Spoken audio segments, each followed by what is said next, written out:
Hello students, once again welcome back to your one and only most trusted Gyanjyoti coaching centre. তো students আবারও চলে এলাম তোমাদের সামনে। আজকে VSC understanding India unit number 3 থেকে তোমাদের কিন্তু কিছু এমসিকিউ নিয়ে আলোচনা করব, ইম্পর্টেন্ট কিছু এমসিকিউ। পরীক্ষা কিন্তু বেশি দেরি নেই, সুতরাং এই সমস্ত এমসিকিউ গুলো সবাই খাতায় নোট ডাউন করে রাখো। এটা আমাদের পার্ট নাম্বার 5। এর আগে তোমরা দেখেছো নীতিশ স্যার তোমাদের পার্ট নাম্বার 1 থেকে 4 পর্যন্ত তোমাদের সাথে ডিসকাস করেছিলেন, ঠিক আছে? সেই ভিডিওস গুলো যদি তোমরা না দেখে থাকো, আমাদের এই ইউটিউব চ্যানেলে কিন্তু দেওয়া আছে, গিয়ে কিন্তু দেখতে পারো, ঠিক আছে? তো স্টুডেন্টস চলো শুরু করা যাক আজকের ক্লাসটি। এবং ক্লাসটি শুরু করার পূর্বে তোমাদের বলবো, তোমরা যদি আমাদের সাথে অনলাইনে যুক্ত হতে চাও, ঠিক আছে, জ্ঞানজ্যোতি কোচিং সেন্টারের থেকে প্রোভাইড করা মানে 100% কমন সাজেশনস এবং নোটস পত্রগুলো যদি পেতে চাও, অবশ্যই যোগাযোগ করো। জ্ঞানজ্যোতি কোচিং সেন্টারের অফিসিয়াল দুটো হেল্পলাইন নাম্বার, সেটা হচ্ছে 7076398606 নাম্বার অথবা 6295916282 নাম্বার। এই দুটো নম্বরে তোমরা যোগাযোগ করে কোর্স ফি রিলেটেড যত সমস্ত কোয়ারিজ রয়েছে এবং অন্যান্য কোনো যদি ডাউটস থাকে, তাহলে কিন্তু আমাদের এই দুটো নম্বরে যোগাযোগ করে শুনে নিতে পারো। চলো শুরু করছি আজকের ক্লাসটি।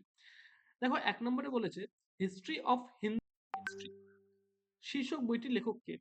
এ নাম্বার হবে অ্যান্সার। এখানে 4টা তোমাদের অপশন দেওয়া রয়েছে। এ নাম্বার হবে অ্যান্সার তোমাদের প্রফুল্ল চন্দ্র রায়।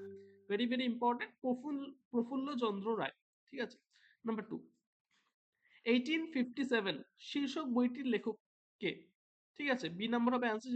এটা হচ্ছে সুরেন্দ্রনাথ সেন। সুরেন্দ্রনাথ সেন, বি নাম্বার হবে অ্যান্সার। নাম্বার 3, গান্ধীজি সত্যাগ্রহ সভা, ঠিক আছে, কোন শহরে প্রতিষ্ঠা করেন? এই সত্যাগ্রহ সভাটা 1919 খ্রিস্টাব্দে হয়েছিল। কোন শহরে প্রতিষ্ঠা করেন? ডি নাম্বার হবে অ্যান্সার, সেটা হচ্ছে বোম্বেতে। বোঝা গেল?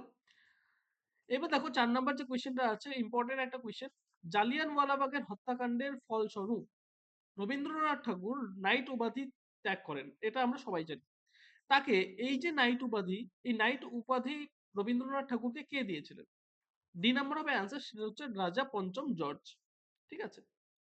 চলো নাম্বার 5, গান্ধী আরউইন চুক্তি সংগঠিত হয় কত খ্রিস্টাব্দে? এ নাম্বার হবে অ্যান্সার 1931 সালের 5ই মার্চ, ঠিক আছে, 5 মার্চ 1931 সাল। 6 নম্বর কোশ্চেনে আসি, গান্ধীজি হরিজন সেবক সংঘ গঠন করেন কবে? এ নাম্বার হবে অ্যান্সার, সেটা হচ্ছে 1932 সালে। 7 নম্বর question, the quit India movement শীর্ষক বইটির লেখক কে ছিলেন? দ্য কোয়াইট ইন্ডিয়া মুভমেন্ট শীর্ষক বইটির লেখক কে ছিলেন? সেটা হচ্ছে অরুণ চন্দ্র ভুইয়া, ঠিক আছে। কোয়াইট ইন্ডিয়া মুভমেন্ট, অরুণ ভুইয়া, মনে রাখবে সবাই। নাম্বার 8, ইন্ডিয়ান ন্যাশনাল আর্মি অথবা আমরা যেটাকে শর্ট ফর্মে বলি আইএনএ, এটি গঠিত হয় কোথায়? Very very important, Indian national army অথবা আইএনএ গঠিত হয় কোথায়? ডি নাম্বার হবে অ্যান্সার, সেটা হচ্ছে সিঙ্গাপুর। সিঙ্গাপুরে গঠিত হয়েছিল আইএনএ। নাম্বার 9, আন্দামান নিকোবর দ্বীপপুঞ্জের নাম শহীদ ও স্বরাজ দ্বীপ রাখেন কে?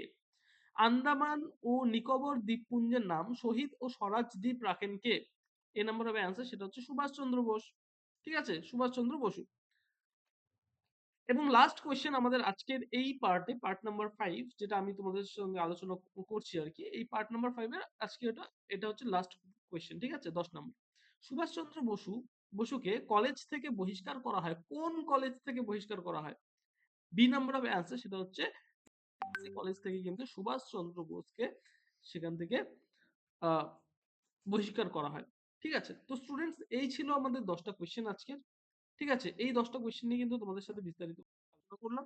দেখা হচ্ছে আর একটা নতুন ভিডিওতে নতুন কোনো টপিকের সাথে। Till then keep learning, keep exploring, এবং আমাদের এই ইউটিউব চ্যানেলটা কিন্তু সাবস্ক্রাইব করতে কেউ ভুলো না। Thank you so much.